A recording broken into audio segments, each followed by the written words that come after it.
And for 2025, the National Transportation Safety Board reports 113 aviation accidents as of today.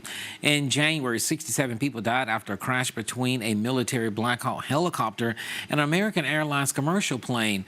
Then two single-engine planes collided 2 weeks ago in Arizona. This has some people questioning the safety and the training of the pilots. Rachel Seale takes you to a local training school where the top priority is safety. Right. What is ground effect? So ground effect is going to Matthew Madden knows it's important to take notes and apply everything he's learning in this debriefing.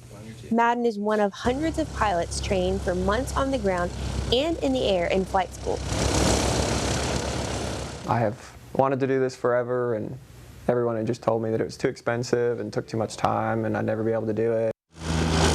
From their first day of school at Sanders Flight Training Center in Tuscaloosa, students learn a mnemonic device. It helps them evaluate whether they are fit to fly on what's called the I'm Safe checklist. Eyes, illness, and then medication. Have we been taking any medications that might affect us? Stress, alcohol, fatigue, emotions, or eating. After a debriefing and studying flight manuals, each pilot goes through a mental checklist before preparing their plane to hit the runway. William Walker is the chief flight instructor at the school. He says with advances in autopilot navigation, commercial planes can basically fly themselves. Still, the Federal Aviation Administration requires 2 trained pilots in the cockpit to ensure passenger safety. The biggest thing to do as a passenger if there's an emergency situation is follow the instructions of the cabin crew on that aircraft.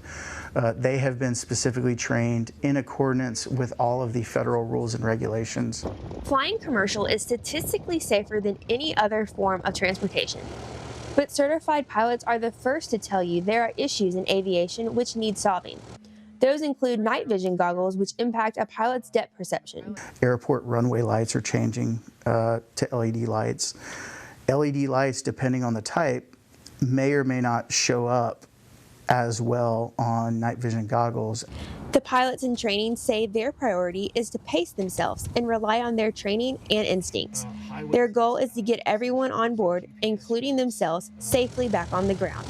Local in Tuscaloosa, Rachel Seale, WVUA 23 News. Now, Sanders Flight Training Center opened in its Tuscaloosa location in April of 2024 and has a second location in Jasper.